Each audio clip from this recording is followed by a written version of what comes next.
بسم الله الرحمن الرحيم. نبدأ درسنا بأم الكتاب الفاتحة. أعوذ بالله من الشيطان الرجيم. بسم الله الرحمن الرحيم. الحمد لله رب العالمين الرحمن الرحيم مالك يوم الدين إياك نعبد وإياك نستعين اهدنا الصراط المستقيم صراط الذين أنعمت عليهم غير المغضوب عليهم ولا الضالين آمين. بسم الله الرحمن الرحيم. الحمد لله رب العالمين وبه نستعين على أمور الدنيا والدين. اللهم صل على سيدنا وحبيبنا وشفيعنا وقرة عيننا محمد وعلى آله وصحبه أجمعين وبعد. InsyaAllah malam ni kita bincang soalan yang terkumpul saja. Soalan pertama, Assalamualaikum Ustaz. Waalaikumsalam warahmatullahi wabarakatuh. Bagaimana dengan harta yang terhasil dengan haram sewaktu jahil dahulu, tetapi setelah insaf harus ke manakah harta tersebut? Okey, dulu dia dapat harta secara haram.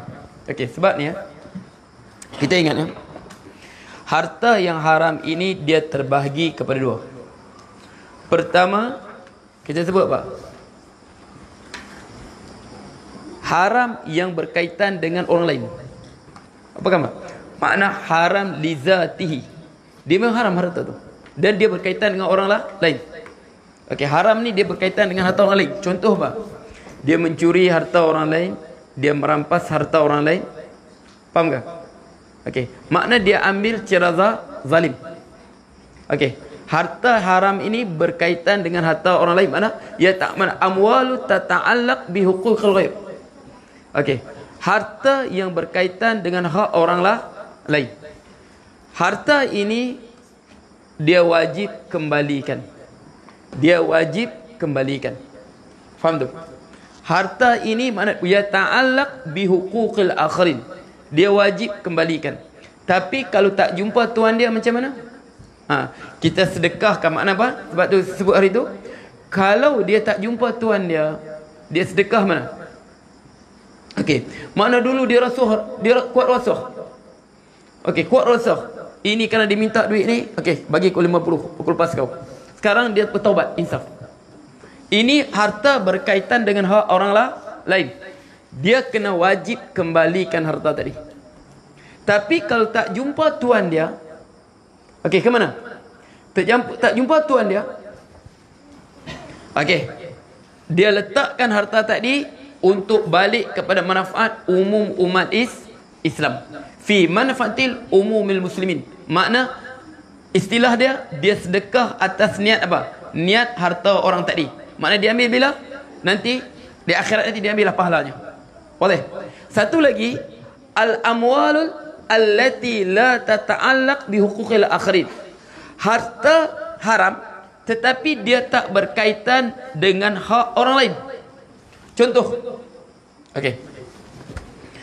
Naha Rasulullah sallallahu alaihi wasallam an samanil kalb wa mahril baghi wa hilwanil kahin.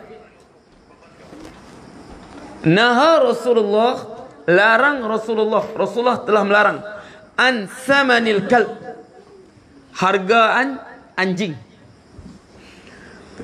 wa mahrul baghi, mahar pelacur ataupun upah pelacur, wa hulwanul kahin, dan upah yang diterima oleh tukang tenung. Jadi ini okey, sini harta ini berlaku pertukaran. Pertama, samanul kalb, dia jual anjing, anjing dia telah jadi milik orang lain, dia dapat duit orang tadi. Faham tu? Wa mahrul baghi, harta pelacur. Pelacur ni bertaubat. dia bertaubat. Jadi sekarang harta dia dapat tadi bukan berkaitan orang lain, sebab orang yang langgan pun dapat manfaat pula. Faham tak? Dapat manfaat. Mana ada timbal balas. Wa halwanul kahin, dan upah orang yang tenung nasib. Mana dia datang, jumpa dia, guna khidmat dia, ada apa? Ada timbal balas. Biarpun haram. Jadi harta ini tidak berkaitan dengan hak orang tertentu. Jadi harta ni mana? Harta ini semua, sebab tu harta ini kita sebut al-amwal ni, harta tadi haramun li ghairihi wa laysa li zatihi. Dia haram dengan sebab lain. Bukan sebab harta mulia, tapi cara dapatkan dia haram.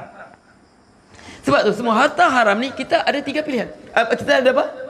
Okey. 3 pilihan depan kita. Sekarang ni harta-harta haram yang terkumpul di tangan kita ni, kita ada 3 pilihan. Pertama, kita buang. Nah, harta ni semua haram, aku buanglah. Kalau boleh tak boleh? Boleh tak boleh? Pilihan pertama kita buang. Boleh tak boleh? Sebab apa? Okey. Inna Allah hakra alaikum alqal wa qila wa kasus su'al wa idhatul mal. Allah benci kamu begini, begitu, begini, cakap banyak tapi tidak ada amalan. Wa kasratus su'al, banyak soal yang tak ada manfaat. Kemudian wa idhatul mal, dan mensia-siakan harta. Satu, buang harta. Allah harap guna untuk diri sendiri, tak apalah aku bertobat, sekarang harta ni aku guna, tetap haram, sebab kita dapatkan secara haram. Faham tak? Kemudian apa? Pilihan ketiga, bukan kita sedekah, kita lepaskan diri harta kita ni dengan kembalikan kepada hak semua umat Islam. Sebab tu setengah ulama kata kalau harta begini paling baik bang. Okey, ingat ya, wallahu alam. Bagi ustaz, setengah kata dia letak apa? Macam bena jalan raya, bena tandas. Tapi kalau berdasarkan hadis, tak semestinya begitu. Sebab harta ni apabila keluar daripada tuan dia tadi, harta haram tadi keluar pada tuan dia, dia kembali menjadi suci. Sebab yang haram tadi pada tuan dia, dia dapatkan secara haram. Tapi apabila dia keluarkan pada hak dia, dia kembali menjadi suci. Sebab apa? Rasulullah sallallahu alaihi wasallam, kalau kita buka dalam Muntakhal Akhbar, ada hadisnya. Satu hari seorang perempuan ni, dia sembelih kambing untuk raikan Rasulullah. Untuk raikan Rasulullah. Rasulullah nak makan, Rasulullah sebut apa? Ini makna ya, Rasulullah tak pernah cakap Melayu. Okey, Rasulullah cakap, ini kambing ini disembelih tanpa izin tuannya. Perempuan tu terus pujuk, tak apa Rasulullah, kau makanlah, nanti aku minta izin kat abangku, sebab abang dia tak bagi. Nanti tak apa, aku minta redha dia. Tak mau. Rasulullah tak mau makan. Sebab dia kata kambing ini disembelih bukan dengan izin tuannya. Jadi apa Rasulullah sebut perempuan tadi? At'imihi al-asara. Kau bagi-bagi kambing ni, kau pergi bagi makan tawanan perang. Rasulullah tak makan. Dia suruh bagi apa? At'imihi al-asara. Berikanlah untuk makanan tawanan perang, sebab mereka memerlukan. Boleh untuk mereka, boleh. Untuk orang miskin boleh. Sebab tak semestinya kita buang untuk benda apa? Boleh faham tu? Jenazah, sebab apabila keluar pada hak tadi, dia kembali jadi suci. Faham tu? Okey, jadi balik pada tapi ingat ya, harta tadi bagi kepada fakir miskin. Tak apa, untuk kegunaan umum macam buat jalan silakan, buat tandas silakan. Untuk kegunaan umum umat Islam. Faham tu? Boleh. Tapi ingat ya, jangan sekali-kali bagi kepada orang yang kita wajib bagi nafkah pada dia. Anak kita semua begitu. Okey. Wallahu taala a'lam. Kedua, apakah hukum kita takutkan makhluk melebihi takutkan penciptanya? Contoh sekarang, ramai takut Covid tapi buat maksiat tak takut. Ramai takut di Saman 1000 tapi ramai tak takut langgar syariat dan sunnah. Okey. Takut sebab apa? Berjalan di bandar dekat-dekat, tak pakai mask yang besar ni saja tu denda 1000. Tapi perempuan muslimah tak tutup aurat, nampak rambut, pakai seksi, tak kena denda apa? Faham tak? Tapi kalau perempuan tak pakai mas, besar ni saja, tak pakai mas, okey, denda 1,000. Tapi tak pakai tudung tak apa. Okey, faham tak? Jadi manusia lebih takut kan makhluk pada Allah. Sebab apa? Takut. Okey. Nampak rambut. Sekarang tak pakai mask, dia kata mudarat tersebarnya virus. Tak pakai tudung, mudarat tersebarnya kemaksiatan. Sudahlah, kau berdosa. Orang tengok kau pun berdosa juga. Kau tak tutup rambut, tak pakai tutup aurat. Okey. Sudahlah, kau berdosa. Orang tengok kau berdosa juga. Sebab tu virus apa? Pakai mask. Okey. Kau tak pakai mask, nanti kau sebab apa? Tersebar virus.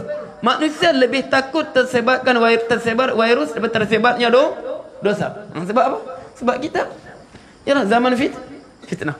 Okey, sekarang kita balik pada soalan dia. Apa hukum takut makhluk? Okey, apa hukum takut makhluk?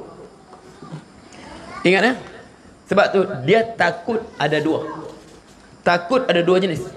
Satu, takut yang membatalkan syahadah, menjadikan seseorang itu murtad. Apabila dia takut sesuatu, dia sangka benda tadi mempunyai sifat-sifat ketuhanan, sifat-sifat rububiyah, sifat-sifat ketuhanan ataupun sebahagian sifat ketuhanan. Makna takut, okey, contoh macam orang kafir takut tak tunaikan nazar kepada berhalanya, takut ditimpa bala, kafir. Sebab dia rasa apa? Berhala tadi ada sifat-sifat ketuhanan yang boleh apa? Memberi apa? Memberi mudarat dan memberi manfaat. Okey, faham tu? Ini takut yang membatalkan syahadah. Sebab Allah sebut wa iyaya farhabun, wa iyaya farhabun. Farhabun apa? Farhabun, irhabun. Fi'il ma. Wa iyaya farhabun, kamu takutlah. Fi'il amar. Iyaya maf'ulun bih muqaddam. Ingat ya? Kalau dahulu kan maf'ulun bih amar. Hanya kepadaku, lil hasri. Hanya kepada kamu tak, hanya padaku kamu takut. Mana takut selain pada aku syirik. Macam mana takut yang syirik ini? Apabila dia takut sesuatu dan dia rasa yang sesuatu tadi ada sifat ketuhanan atau sebahagian sifat rububiyah. Satu. Yang kedua kita sebut takut fitriyah. Takut sebagai satu fitrah manusia. Faham tak? Takut fitriyah ini tidak membatalkan syariat. Samalah. Takut apa? Takut tak pakai mask, takut disaman. 1,000 tu mana tak takut. Okey, takut ini fitrah, tak apa. Maksud dia takut ni fitrah. Memang itu fitrah manusia. Tapi jangan bagi lebih takut apa? Janganlah takut ke makhluk sampai sebab nanti kita masuk. Janganlah sampai kita takut kepada makhluk ini sampai kita melanggar syariat Allah. Itu satu kefasikan. Takut kepada makhluk sehingga melanggar syariat Allah, itu satu kefasikan, satu kedurjanaan, satu kederhakaan kepada Allah. Faham tu? Sebab apa? Takut fitrah ini dia tidak membatalkan syahadah. Nabi Musa pun takut. Okey. Fa'awjasa fi nafsihi khifatan Musa qulna la takhaf innaka antal a'la. Fa'awjasa fi nafsihi khifatan Musa. Maka Musa pun, Nabi Musa menyembunyikan rasa takutnya. Sebab apa? Mereka baling fa'alqaw hibalahum wa asiyahum. Mereka baling fa'alqaw hibalahum wa asiyib. Hibalahum, mereka apa? Baling tongkat mereka. Ahli sihir Fir'aun ni baling tongkat mereka, baling tali mereka, dia menjadi ular. Faja'u bisihrin azim. Ahli sihir tadi membawa sihir yang sangat dahsyat. Mereka buang tongkat mereka, mereka buang tali mereka, semua jadi ular, penuh dengan ular. Jadi Nabi Musa Allah sebut apa? فأوجس في نفسه خيفة موسى. Maka Musa pun dia sembunyikan rasa takutnya. Qulna la takhaf innaka antal a'la. Kami wahyu, jangan kau takut wahai Musa, engkau paling tinggi, kau menang hari ini. Okey, ayat lain. Qala rabbana innana nakhafu an yafruta alaina aw an yatgha. Mereka berdua, iaitu Musa dengan Harun. Qala rabbana innana nakhafu, kami berdua ini Musa dan Harun, nakhafu, kami takut, an yafruta alaina, dia melampau pada kami atau dia berlaku kejam pada kami, tagha pada kami. Siapa? Fir'aun. Sebab Allah suruh pergi jumpa Fir'aun, dia sebut aku takut. Ini takut fitrah. Tapi ingatlah, takut fitrah, takut fitri ini jangan sampai melanggar syariat Allah. Okey. Takut apa?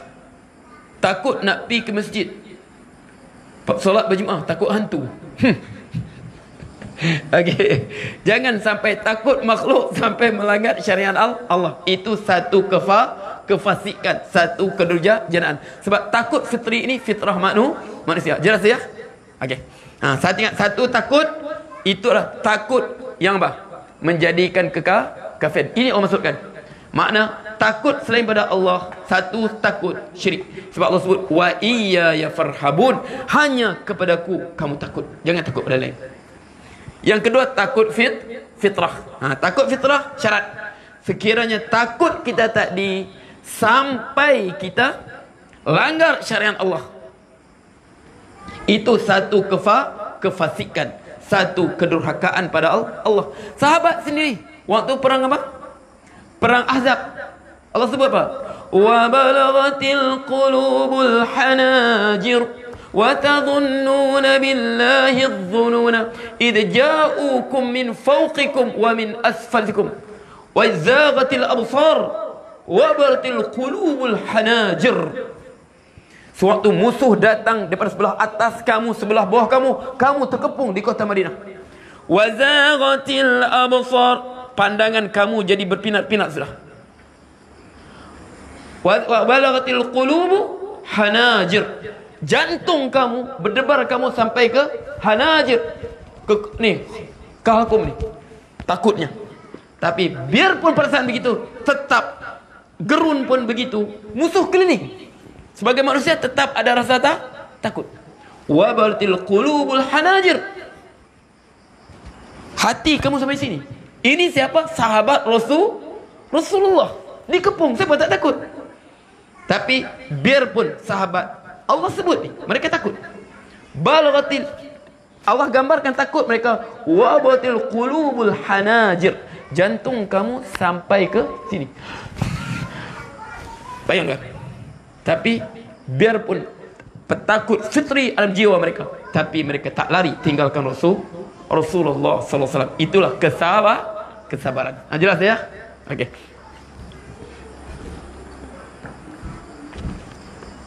Okey.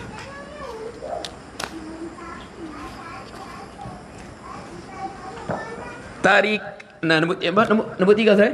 Okey. Tarikan kutu. Tak tahulah kutu apa ni, kutu kepala ke kutu apa? Kutu si subak. Okey, tarikan kutu selain duit tunai kira haramkah ustaz? Contoh, emas, barang elektrik, pinggan mangkuk, kain sarung. Okey, dia buat kutu. Kita sebut kutu. Jadi kutu sekarang dia buat barang elektrik. Contohnya barangnya harga 5,000. Kumpul 10 orang sebulan 500 untuk beli barang yang tadi. Okey. Boleh tak boleh? Boleh tak boleh? Hukum dia tak boleh. Hukum dia haram. Sebab apa? Rasulullah sebut dalam sebuah hadis. Ini dalam ingat dalam bulan Ramadan ni. Bukan ni. Tak pasti dalam bulan Ramadan waktu muntaqal akhbar. Naha Rasulullah sallallahu alaihi wasallam an salafin wa bai'in wa syartan fi bai'in. Kemudian apa? Wa ribhin ma lam yudman wa bai'in ma laysa indak. Naha Rasulullah sallallahu alaihi wasallam, Rasul larang an salafin wa bai'in. Yang apa nanti kita huraikan panjang hadis ni. Pertama sekali, naha Rasulullah sallallahu alaihi wasallam an salafin wa bai'in. Rasulullah larang salaf. Makna apa? Hutang dan juga jual beli. Naha Rasulullah sallallahu alaihi wasallam an salafin wa bai'in. Rasulullah larang salaf, hutang, makna bagi hutang dulu, dan jual beli. Faham tak? Makna dia, okey. Ulama waktu tafsir hadis ni, dia kata apa? Nah, aku jual barang ni pada engkau dengan syarat kau bagi aku hutang 1,000. Ataupun aku beli barang kau ini, tapi dengan syarat kau bagi hutang ku 2,000 ya. Naha Rasulullah SAW an salafin wa bai'in. Makna hutang dan jual beli. Sebab apa? Sebab dia termasuk kullu qardin jarra manfa'atan fa riba. Setiap hutang, pinjaman yang diberikan membawa manfaat, dia adalah riba. Jadi ustaz bagi hutang pada Ustaz Rushdi contohnya 1,000 dengan syarat dia beli barangan ustaz. Jadi sini ustaz dapat manfaat tak dapat? Dapat. Sebab barangan ustaz terjual. Jadi ini samalah dalam tarikan. Tarikan barangan, makna dia, okey, sekarang 10 orang. Harga apa? Barangan tadi, kita kata barang apa yang buat tarikan ni? Tak tahulah apa benar, biarlah. Okey, harga je 5,000. Jadi berkumpul apa? 10 orang. Okey, bulan pertama 5,000. Yang pertama beli. Yang lain tadi bagi pinjam. Dia tak syarat? Dia tak syarat. Makna dia bagi pinjaman, dia bagi apa? 500 ringgit sebagai pinjaman.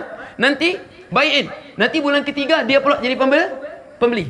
Naha Rasulullah SAW an salafin wa buy-in.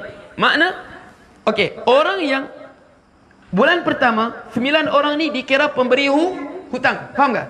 Sebab mereka bagi dulu salafin. Mereka dahulukan duit mereka. Salaf makna dahulukan. Sebab tu golongan salaf, golongan terdahulu.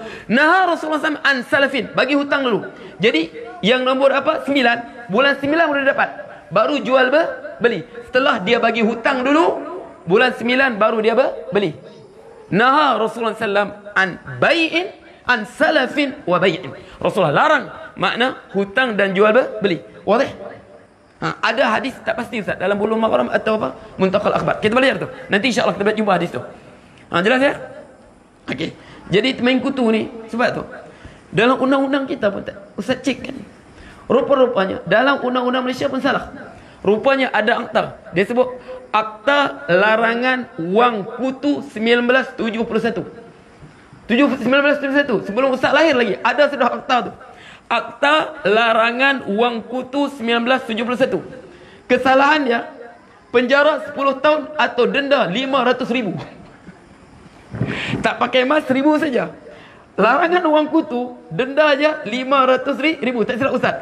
Penjara sampai boleh 10 tahun. Nah, ingat taat ulil amri. Faham tak? Haram ya Rasulullah sebut. Naha Rasulullah an salafun bai'un. Rasulullah larang hutang dulu, bagi hutang, kemudian baru dia jual beli. Sebab termasuk apa? Kullu qardin jarra manfaatan fa riba. Setiap jual beli, setiap hutang memberi manfaat dia adalah riba. Sebab apa? Dia hutang, dia bagi hutang untuk dia dapat manfaat. Betul tak cikgu tu? Buka balik Akta Larangan Wang Kutu 1971. Buka tu. Ingat taat ulil amri. Jangan. Kita tak boleh lah. Apa ni? Sebab tu kita ni kan, Ustaz kata tengok dalam bab Ustaz, dalam iqna kan, tak payahlah kalau tak mampu, tak payah beli. Nak hutang-hutang dah cara larang, buat apa? Sebab tu apa? Kita tengok dalam bab apa? Kita hidup kita ni perlu ada sifat apa? Sifat sederhana, qanaah. Ingat dalam apa? Dalam iqna. Apa Imam Syafi'i kata? Amattu matami'i fa arahtu nafsi fa inna an-nafsa ma tami'at tahulu. Amattu, aku telah matikan segala ketamakan aku ni, kehalubaan aku ni. maka aku rehatkan diriku. Fa inna nafs ma tami'at tahunu. Kerana jiwa kita, apa dia halabakan, apa dia tamak dia akan jadi hina. Dia akan jadi hina. Dia tamak selain pada keridhaan Allah, dia akan jadi hina. Fa inna nafsa ma tami'at tahunu wa ahyaitul qunu'a wa kanat maitan fa fi ihyadi irdi masunun. Wa ahyaitul qanu', aku hidupkan perasaan qanaah. Mana perasaan qanaah? Cukup apa yang Allah bagi. Banyak ni Allah bagi, banyak ni lah aku belanja. Aku tak minta lebih. Lebih Allah bagi, lebih aku belanja. Wa ahyaitul qunu'a wa kana mitan, sedangkan dia mati. Fa fi ihya'i irdi masunun, kerana pada menghidupkan sifat qanaah, maruahku terjaga. Aku tidak pernah jadi hamba pada siapa. Aku hidup dengan penuh kemerdekaan. Benar aku tak benar, salah aku tak salah, sebab aku tak ada kepentingan siapa-siapa pun. Kalau ada kepentingan tak tentu masalah. Kalau kita sebut benda itu benar tapi menyalahi kepentingan pihak tertentu, masalah kita. Betul-betul. Okey, sebab tu dia kata fa idza tama'un yahullu biqalbi 'abdin alat humahanatun wa alahunun. Apabila ketamakan, kehalabaan sentiasa rasa tak cukup, nak lebih, nak lebih, nak lebih, dia telah masuk ke dalam jiwa seseorang hamba. Imam Syafi'i kata apa? Alat humahana, maka kehinaan akan menguasai dirinya. Sebab tu kita kata benda ni tak boleh haram. Kau cakaplah haram pun, tapi jiwa dia tamak sudah. Haram tak haram kan, ini dapat duit apa ni? Dia tak peduli sudah. Sebab tu dia kata alat humahana, kehinaan akan menguasai dirinya. Wa alahu hunun, makna dirinya dikuasai oleh kehinaan. Dia tak peduli halal dan haram. Sebab tu cukuplah apa yang Allah bagi, qanaah. Tak mampu beli, simpan duit dulu. Nanti besok kan apa masalahnya kan? Kumpul duit boleh beli cash juga kan? Okey. Faham ya? Jelas ya?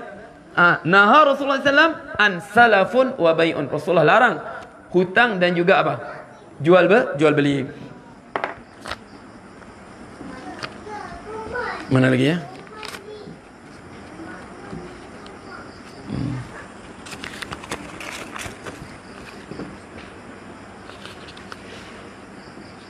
Okey. Macam manakah menjauhi perasaan riak ni Ustaz? Macam mana menjauh? Okey. Kita hanya mampu bermujahadah sebab riak ini. Sebab tu kita kata ini ilmu yang tidak pernah berhenti. Ingat ya? Ubat kepada penyakit ni satu ilmu yang tidak terhenti pada kitab.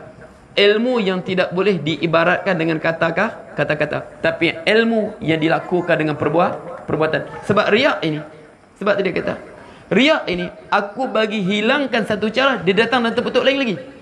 Contoh sekarang ni, okey, aku menderma cari orang, tak nampak orang pun, kadang-kadang pergi apa? Pergi di tabung masjid. Tak jalan. Tabung masjid ni apa? Tabung masjid. Pelan, tak pergi orang nampak ni, masuk duit. Kemudian pula nak masuk tabung duit 50 sen. Ambil apa? Tisu, balut. Supaya tak bagi bunyi, tak mau riak. Tak mau riak, aku derma 50 sen. Ambil tisu tebal, balut. Tak bunyi, tak mau pergi riak. Datang betul lagi pula. Hebat aku kan, aku berderma dan sembunyi-sembunyi. Orang lain tengok menunjuk-nunjuk, riak juga. Sebab dia kita cuba elak bentuk ni, dia datang bentuklah lain. Sebab tu kita sebut, Allah sebut apa? Ini adalah perjuangan yang berterusan. Sebab tu raja'na minal jihadil asghar ila jihadil akbar. Rasulullah sebut, selepas kembali daripada peperangan, Rasulullah sebut, kita telah kembali daripada jihad yang kecil menuju jihad yang besar. Hadis ni biarpun ulama pertikaikan dari sanad dia, tapi matan dia tepat sama sekali. Maknanya jihad dalam peperangan sekejap saja. Jihad dan peperangan kita bersabar. Peperangan bukan sepanjang masa, kita bersabar sekejap saja. Tapi jihad hawa nafsu ini sampai kita bertemu Allah. Sebab tu dia pergi, kita kembali daripada jihad yang kecil. Sebab jihad fi sabilillah, jihad peperangan ni termasuk pada jihad yang besar. Okey, termasuk jihad yang besar. Okey. Jadi raja'na minal jihadil asghar ilal jihadil akbar. Sebab tu kes sini lah 2 kali Ustaz masuk tu. Mengapa kau berjihad jiwa hawa nafsu? Itu jihad akbar. Datang apa? Orang pemulihan tu. Kita berjihad, jihad hawa nafsu itu jihad besar. Itulah nak sampai besar aku kena kecil dulu, faham? Sebab aku nak jihad yang besar ni, aku nak kecil dulu. Sebelum ambil STP, kena ambil PMR dulu. Okey, tak apa. Itu cerita-cerita yang lalu. Hanya sekadar memori yang lalu. Dimarah tu. Nah, kita sekarang katakan jihad hawa nafsu jihad besar. Kau ni ustaz. Ustaz saja tak faham kah? Ustaz saja kau tak faham kah? Jihad besar jihad hawa nafsu. Ya ke Tuhan, yalah. Aku sebab aku nak jihad yang besar, aku jihad yang kecil dulu. Okey, raja'na minal jihadil asghar ilal jihadil akbar. Kami kembali pada jihad yang kecil kepada jihad yang besar. Sebab jihad hawa nafsu ni sampai kita bertemu dengan Allah, sampai malaikat cabut nyawa kita, kita sebut la ilaha illallah, jaya kita. Sampai bila? Sampailah sewaktu Israel alaihi salam cabut nyawa kita, kita hanya apa? Mulut kita keluar la ilaha illallah Muhammadur Rasulullah. Selesailah jihad kita. Sampai begitu. Allahumma amitna syahadati la ilaha illallah. Allahumma amitna syahadati la ilaha illallah. Allahumma syahadati la ilaha illallah. Itu selesai. Sebab Allah sebut walladzina jahadu fina lanahdiyannahum subulana. Orang yang berjihad di jalan kami, berjihad pada keridhaan kami akan tunjukkan pada jalan-jalan kami. Jelas tu? Jelas tu? Sebab tu ini jihad yang besar. Sebab tu dia terus, sebab tu dia kata ilmu tasawuf ini laisa ilmul aqwal bal ilmul ahwal. Ilmu tasawuf dia bukan ilmu seperti ilmu fiqh yang kita bicarakan dengan lidah, tetapi ilmu tasawuf ilmul ahwal kita buktikan dengan perbuatan kita. Sebab tu macam nak riak, nak tanya ustaz belajar juga nak lari pada riak ni. Sebab kita elak pada ini, dia datang bentuk ini.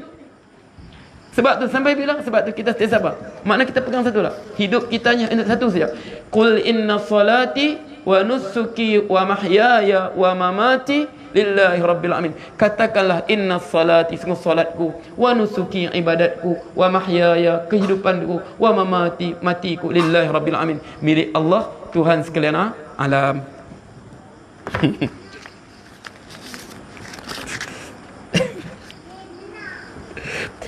Apa? Okey. Tak apalah, itu apa? Itu cerita apa? Memori semalam. Sebab tu kadang-kadang kan apa yang berlaku hidup kita musibah ini, dia akan perit untuk hadap apa? Perit waktu dihadapi, tapi manis telah dia berlalu. Okey, kalau lucu balik, marah tu. Jihad katakan, jihad hawa nafsu itu besar. Itu jihad paling besar. Jihad pergi tolong orang Islam sana, itu jihad kecil. Ya Tuhan. No. Sebab saya nak jihad besar lah, saya buat yang kecil dulu. Okey. Apakah hukum suami yang bercakap dia bujang ketika bersama kawan-kawannya? Mana bertrek bujang. Okey, apakah hukum? Apakah hukum? Okey. Hukumnya harus. Hukumnya harus. Okey, cuma dia tanya apakah hukumnya jatuh talak ataupun tidak. Jatuh talak ataupun tidak. Okey, dia talak kinayah. Talak kinayah. Kalau dia sebut aku bujang dengan niat isteriku telah aku ceraikan. Dengan niat dia jatuh talak. Tapi dia sebut aku bujang untuk 3 lagi isteri. Faham tu? Aku ni bujang untuk 3 lagi isteri. Macam Ustaz Suri sebut tu lah apa? Bujang ke saya? Bujang lagi aku. Bujang 3 lagi isteri belum. Okey, faham tak? Untuk bujang 3 orang. Faham tak? Dia pergi sebut apa? Kau ni bujang lagi ke? Dia bukan tanya kahwin ke belum. Kau ni bujang lagi? Ya, bujang lagi. Bujang lagi untuk 3 isteri. Bukan dia tanya kahwin. Bohong tak bohong? Tak bohong. Itu ta'rid. Itu apa? Tarik. Kau bujang ke? Ya, bujang aku. Bujang apa? Bujang aku untuk 3 lagi isteri. Faham tu? Jatuh tak jatuh? Tak jatuh. Sebab apa? Sebab dia adalah kinayah. Jelas tu? Tapi ingat bohong tu apa? Sebab apa? Kita kata apa? Janganlah berterik bujang apa? Semakin hari semakin tua. Rumah kata nah, beramus kau pada sini. Kubur kata selamat datang, selamat datang. Okey. Sebab dia kata al-aslu fil kalam al-haqiqah. Asal pada kalam hakikat. Mana hakikat bujang belum berkahwin. Sebab tu takrib ni apa? Jangan kita buat melainkan terdesak saja. Faham tu? Melainkan terdesak.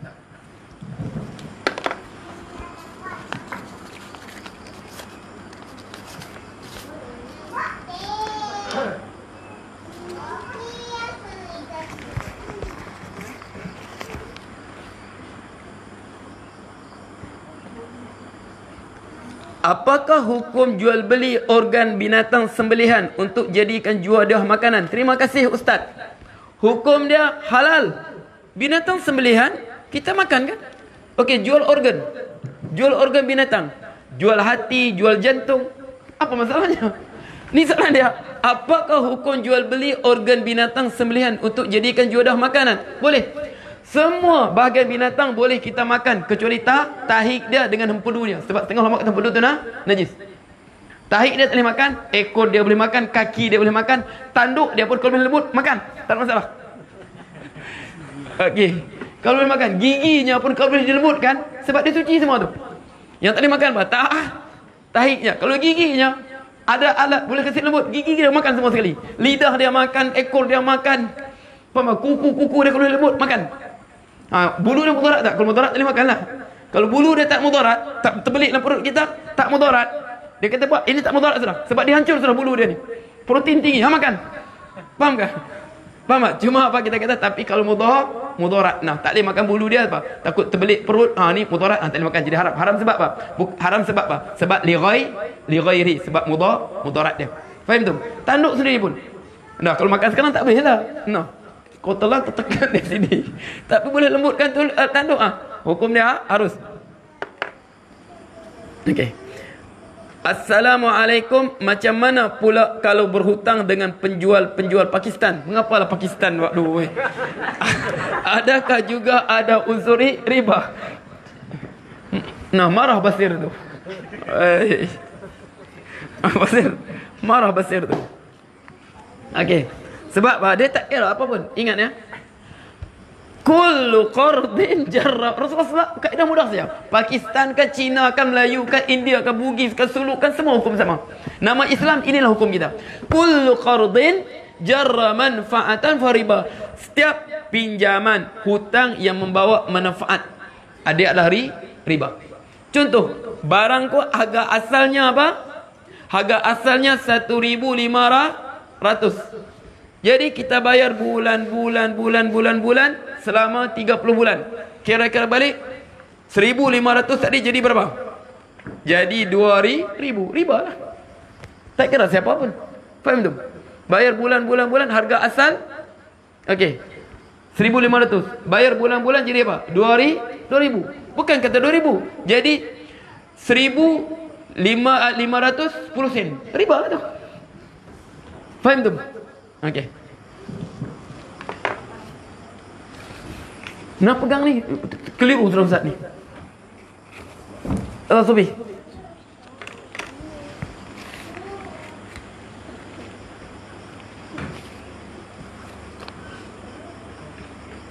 Assalamualaikum Ustaz, apakah hukum membuat batu bata atau mozaik pada kuburan keluarga seperti membina kuburan di dalam masjid? Tolong beri penjelasan. Okey. Naha Rasulullah sallallahu alaihi wasallam an tubnal qubur wa tujassas. Rasulullah sallallahu alaihi wasallam larang dibuat binaan pada kubur. Larang. Wa tujassas dan dikapurkan. Sekarang bukan kapur, dicat sudah. Naha Rasulullah sallallahu alaihi wasallam an tubna al qubur, dibuat bina pada kubur-kubur, wa tujassas dan dikapurkan. Sebab apa? Ulama waktu sebut illah dia. Mengapa haram dibuat binaan? Disusun bata, diletak mozaik tadi, dibuat pagar lagi.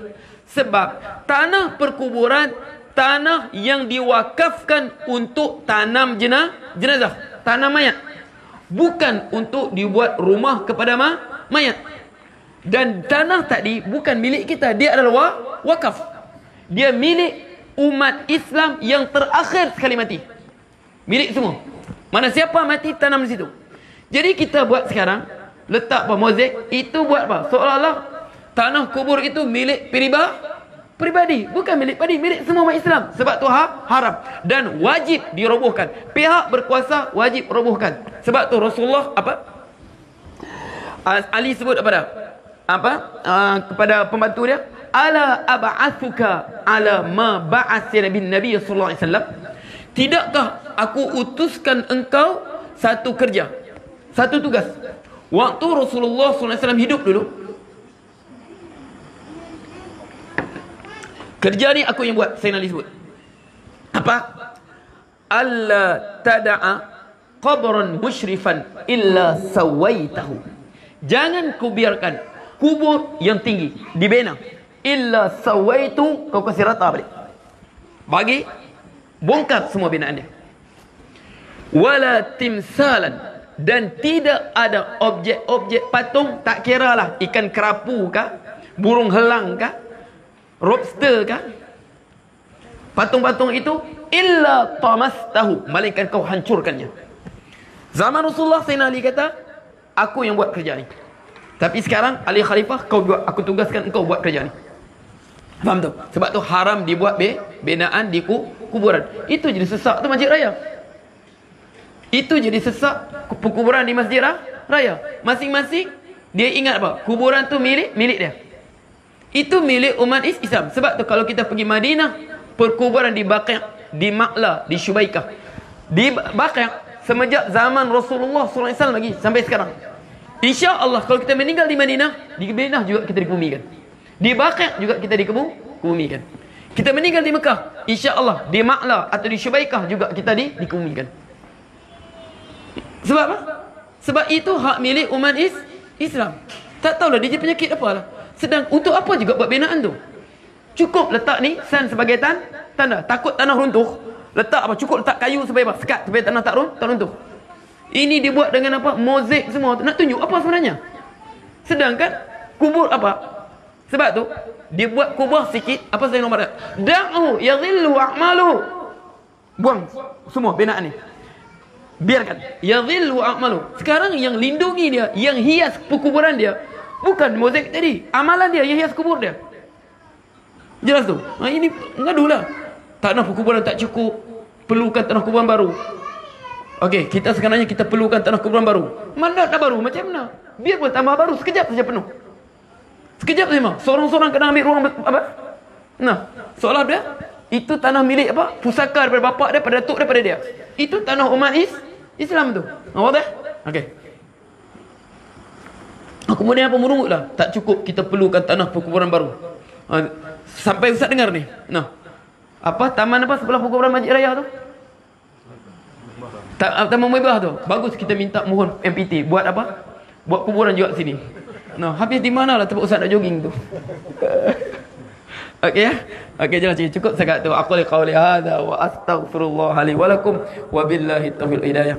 Bismillahirrahmanirrahim. Alhamdulillahirabbil alamin wa bihi nasta'in ala umurid dunya wad din. Allahumma faqihna fid din wa 'allim at-ta'wil. Allahumma taqabbal minna hasanatina wa taj'al sayyi'atina ya arhamar rahimin. Rabbana atina fid dunya hasanah wa fil akhirati hasanatan wa qina adzaban nar. Wa sallallahu alaihi wasallam walhamdulillahirabbil alamin. Taqabbalallahu minkum.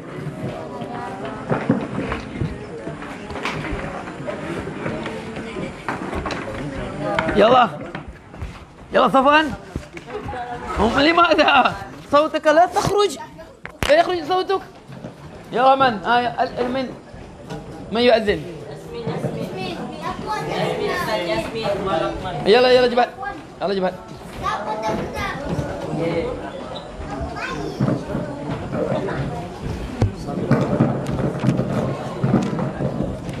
nanti hilang lagi nanti